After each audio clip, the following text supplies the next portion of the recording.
বাবা আমার দিকে একটু তাক, দেখি কি কাজ। কেমন হয়েছে তোমার বড়? এটা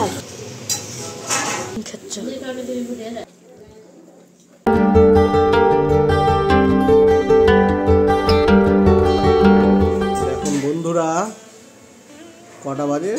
11:30। এখনো পর্যন্ত আমার ম্যাডামের কি খবর আপনাদের সঙ্গে দেখাচ্ছি। হ্যাঁ ম্যাডাম, আপনি কি করছেন এখন? রান্নাবান্না করেননি? আজ অফ ডে, ছুটির দিন বলে কথা।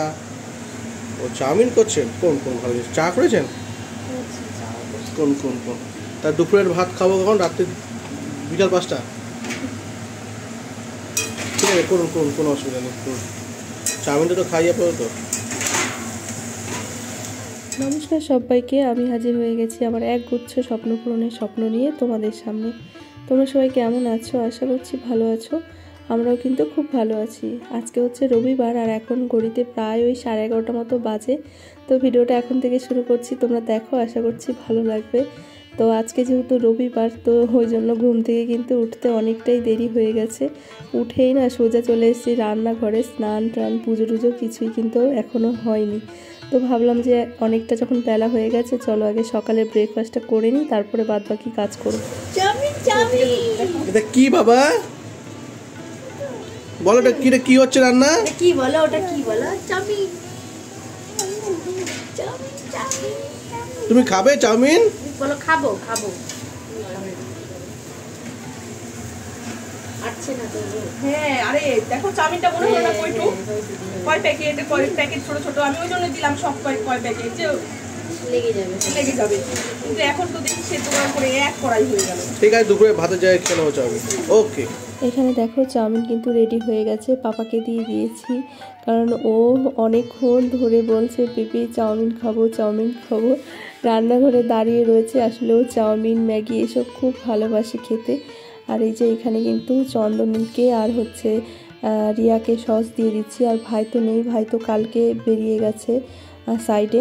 তো সোনাও নেই বাড়িতে এখন। সোনার আজকে আর্টের হচ্ছে পরীক্ষা আছে, তো সেইখানে গেছে। সেই জন্য এখন আমরা খেয়ে নেব, তারপরে সোনা এসে খাবে। আসলে কি বলতো, ঘুম থেকে যেহেতু উঠতে দেরি হয়ে গেছে, সেই জন্য আর না কিছু করা হয়নি, মানে টিফিন কিছু করা হয়নি। সোনা না খেয়েই বেরিয়ে গেছিলো। তো সোনার পরীক্ষা ছিল 10টা থেকে, ও 9:30টার সময় বেরিয়ে গেছিলো। তো তারপরে ও কিন্তু এসে গেছে, আর ওকে আমি দিয়ে দিয়েছি চাউমিনটা গরম করে। আর সোনাকে দেখো পরীক্ষা দিতে গেছিলো, ওখান থেকে কিন্তু এই যে ওকে হচ্ছে টিফিন দিয়েছে। এখানে মিষ্টি, তারপরে হচ্ছে আমিত্তি, মানে টুকটাক জিনিসগুলো দিয়েছে। তো যাই হোক, রান্নাবান্না কিন্তু মোটামুটি কমপ্লিট। আজকে আর রান্নাবান্না তোমাদের সঙ্গে কিচ্ছু শেয়ার করতে পারিনি, জানি না কেন। ওই যে বেলা হয়ে গেছে এমনিতেই, তার মধ্যে তাড়াহুড়ো করে রান্না করেছি। আর ক্যামেরা করতে গেলে বুঝতেই পারছো অনেকটা পরিমাণে দেরি হয়ে যায়, সেই জন্য কিন্তু আর ক্যামেরাটা করতে পারিনি। এমনিতেই দেরি হয়ে গেছে। তাও সোনা দেখো এখন কিন্তু পুজো দিয়ে নিচ্ছে। আমি কিন্তু আজকে পুজো দিতে পারিনি, কারণ খুব দেরি হয়ে গেছিলো দেখে পুজোটা আর দেওয়া হয়নি। তো সোনা বললো ঠিক আছে তুমি তাড়াতাড়ি করে রান্না করো, আমি পুজোটা স্নান করে দিয়ে দেব। তার মধ্যে সোনার বাবা গেছিলো গাড়িটাকে একটু ঠিক করতে, তো ওদেরও আজকে দেরি হয়ে গেছে স্নান করতে। দেখো চন্দন কিন্তু এখনও স্নান করেনি। আর ওই যে সকালে চাউমিনটা করেছি না, ওই চাউমিন খেয়ে পাপাও ঘুমিয়ে পড়েছিল, জানো তো। আজকে পাপাও দুপুরে ভাত খায়নি। তো ও পাপাকেও ভাত খাইয়েছি 4টের সময়, আর আমরা খেতে বসেছি 4:30-র সময়। তো এই যে আজকে যেহেতু রবিবার, ওই জন্য লাল লাল চিকেনের ঝোল আর আলু ফুলকপি ভাজা, ভাত, এই হয়েছে আজকে দুপুরের মেনু। দুপুর কি বিকেলবেলায় খাচ্ছি দুপুরের খাবার। তো ওই জন্যই আর কিছু রান্নাবান্না কিছু শেয়ার করিনি। কি বলো তো, এমনিতে তো বেলা হয়ে গেছিলোই ঘুম থেকে উঠতে, তার মধ্যে আবার সকালবেলা ওই মিস্ত্রি এসছে। তো কলের ইয়েগুলো, মানে আমাদের কলগুলো ওয়াশ করার ছিল, কারণ কল দিয়ে একদমই জল পড়ছিল না। তারপরে আরও বাইরের ফ্ল্যাটের কি কাজ ছিল, যাই হোক টুকটাক কাজ ছিল। তো ওই জন্য কিন্তু আরও দেরি হয়ে গেছে। মানে এই দিকটা এমনিতে তো ঘুম থেকে দেরি হয়েছে উঠতে, তার মধ্যে আবার ওই লোক এসছে, মিস্ত্রি আসলে বুঝতেই পারছো। তারপরে ঘর বাড়ি ঝাড় দেওয়া মোছা এগুলো তো থাকেই, জামা কাপড় কাচাকাচি, তো সব করেই কিন্তু অনেকটাই দেরি হয়ে গেছিলো। তো এখন চলো এই যে চিকেনের ঝোল দিয়ে ভাতটা খাই শান্তি করে, তারপরে তোমাদের সঙ্গে কিন্তু পরে কথা হবে।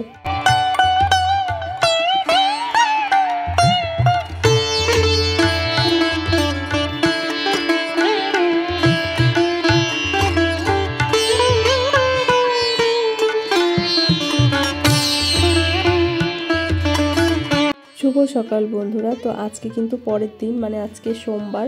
তো কালকে না আর ভিডিওটা কন্টিনিউ করিনি, তো কালকে সেরকমভাবে আর কিছুই করা হয়নি, যেহেতু বেলা করে খাওয়া দাওয়া হয়েছে। তো সেই জন্য কিন্তু আর কোনো ভিডিও তোমাদের সঙ্গে বিকেলবেলা শেয়ার করিনি। তো আজকে কিন্তু সকালবেলা, এখন ওই ঘড়িতে প্রায় 9টার কাছাকাছি বাজে। আজকে কিন্তু আমার সকাল সকাল সমস্ত কাজ হয়ে গেছে, বাসি কাজ, মানে ঘর ঝাড় দেওয়া, ঘর মোছা, তারপর হচ্ছে স্নান করা, জামা কাপড় কেচেছি কতগুলো দিয়ে, কিন্তু এই যে এখন পুজো দিচ্ছি। আর রেডিও হয়ে নিয়েছি কিন্তু দেখো, কারণ সোনাকে নিয়ে স্কুলে যেতে হবে। তো সোনার স্কুল আছে আজকে, তো সোমবার বুঝতেই পারছো। তো আজকে তো মানে চাপটা আরও বেশিই থাকবে। আবার সোনার স্কুল থেকে এসেই কিন্তু আবার 5:30 নাগাদ পড়া আছে। আর ছুটির দিনটা যে কি তাড়াতাড়ি করে কেটে যায় বোঝাই যায় না। তো আজকে থেকে আবার পুরো সপ্তাহটা শুরু হবে যুদ্ধ।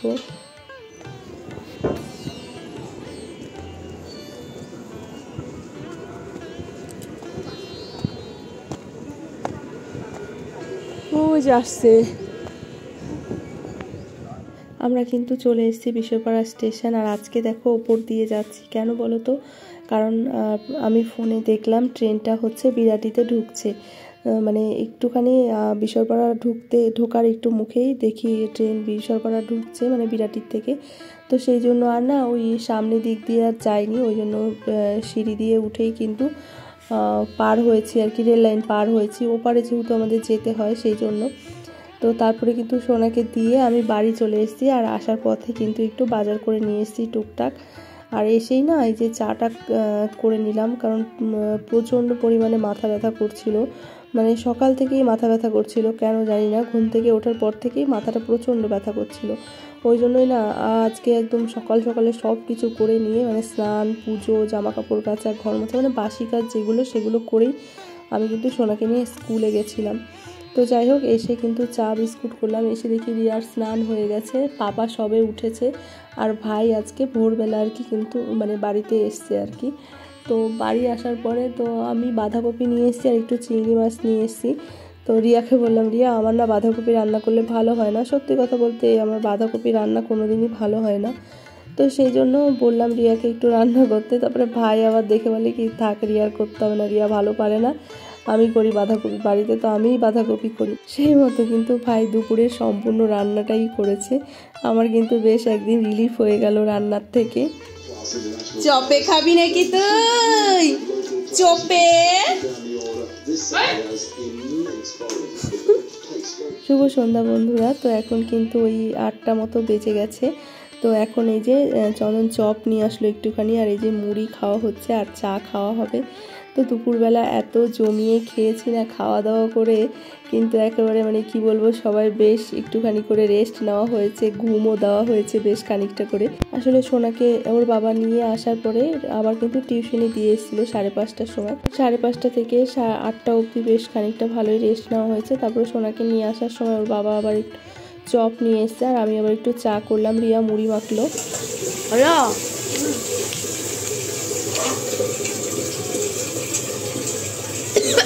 তো তারপরে কিন্তু চলে এসেছি রান্নাঘরে। তো ভাই হঠাৎ করে বলে কি যে দিদি হচ্ছে ওই সাজ পিঠে বানানোর কথা, মানে সাজ পিঠে বানাবি ওই দুধে ভেজানো। তো আমি বললাম হ্যাঁ ভেজাবো। তো ভাই দেখি দোকান থেকে ওই আতপ চাল, দুধ এইসব নিয়ে আসলো। তো সেই জন্য কিন্তু এখন এই যে আমি এদিকে পিঠে বানানো শুরু করে দিয়েছি। আবার ভাই আবার বলে কি তাহলে একটু মাংসও নিয়ে আসি। আমরা তো কালকে মাংস খেয়েছি, আসলে আমার না ওইটা অত মনে ছিল না, না হলে আমি সকালে মাংসই নিয়ে আসতাম। আমরা তো খেয়েছি কালকে মাংস, কিন্তু ভাই তো মাংস খায়নি সাইডে গিয়ে। তো যাই হোক, ভাই কিন্তু তারপরে মাংস নিয়ে এসছে। তো এখানে রিয়াই রান্না করছে মাংসটা। আজকে সত্যি আমার মানে কি বলবো, আমার দিনটা যে কি ভালো গেল। মানে তোমরা দেখবে রান্না করতে করতে একঘেয়েমি, একবেলা যদি কেউ রান্না করে দেয় কি যে শান্তি লাগে। তো যাই হোক, রিয়া কিন্তু মাংসটা দারুণ বানিয়েছে। অনেক দিন পর মানে অন্য কারো হাতে রান্না খেলাম। তো সকালে তো ভাইও মানে বাঁধাকপিটা আর ডিমের ঝোলটা ফুলকপি আলু দিয়ে বানিয়েছিল, সেটাও দারুণ টেস্টি ছিল। মানে আজকে পেট ভরে ভাত খেয়েছি, বিশ্বাস করো। তো যাই হোক, এখানে কিন্তু রান্নাবান্না কমপ্লিট করে রিয়া তারপরে সোনার আগেই খাওয়া হয়ে গেছে। ভাই সবাই খাওয়া দাওয়া করছে। চন্দন ঘুমিয়ে পড়েছিল, চন্দনকে ডেকে তুলে তারপরে খাওয়ানো হচ্ছে। আর আমি আবার হচ্ছে একটু বাসনপত্রগুলো ধুয়ে রান্নাঘরটা গুছিয়ে নিয়ে তারপরে কিন্তু খেতে বসেছি। তার মধ্যে রিয়া বলে দিদি একটু দেখে যাও এসে। তো আমি গেছি ঘরে, দেখি ওর মা ফ্যানটা বন্ধ করে দিচ্ছে, ও টুক করে গিয়ে ফ্যানটা চালিয়ে কম্বলের নিচে ঢুকছে, বুঝতে পারছো? মানে এই ঠান্ডার মধ্যেও ওর গরম লাগে, ও ফ্যান চালায় দিয়ে আবার কম্বলের নিচে ঢুকে যায়। দেখে আমি হাসবো নাকি, মানে এইটুকু 2.5 বছরের বাচ্চা, ওর কতটা সেন্স যে ফ্যান চালিয়ে আবার কম্বলের নিচে ঢুকছে, মানে দেখে হাসিও পায়। তো যাই হোক, আমি খেতে খেতেই কিন্তু উঠে গিয়ে দেখছি ওর কাণ্ড কারখানা। তো ভাবলাম একটু তোমাদের সঙ্গেও শেয়ার করি, কি ভালো লাগবে। আর তো মানে বড় হয়েও দেখতে পারবে যে ও কী পরিমাণে দুষ্টুমিগুলো করতো। তো যাই হোক, চলো এখন খাওয়া দাওয়াটা শেষ করে তারপরে কিন্তু শুয়ে পড়বো। অনেকটাই রাত হয়ে গেছে। আর দুধে ভিজান মানে পিঠেগুলো কিন্তু দুধে ভিজিয়েও দিয়েছি। তো মোটামুটি সব কিছুই কমপ্লিট, রান্নাঘরে বাসনপত্রও সব কিছু ধুয়ে নিয়েছি। তো এখন খাওয়া দাওয়াটা করেই কিন্তু শুয়ে পড়বো। তো চলো বন্ধুরা, আজকের ভিডিওটাও কিন্তু আর বড় করব না। আজকের ভিডিওটা অনেকটাই বড় হয়ে গেল, মানে দুদিনের ভিডিও আর কি একসাথে দিয়ে দিলাম। তো যাই হোক, আজকের ভিডিওটা যদি তোমাদের ভালো লাগে তাহলে কিন্তু অবশ্যই লাইক কমেন্ট শেয়ার করে দিও। নতুন বন্ধু হয়ে থাকলে চ্যানেলটিকে সাবস্ক্রাইব করে দিও। তো ফিরে আসছি নতুন একটি ভিডিওর সাথে। ততক্ষণে তোমরা সবাই ভালো থেকো, সুস্থ থেকো, সাবধানে থেকো।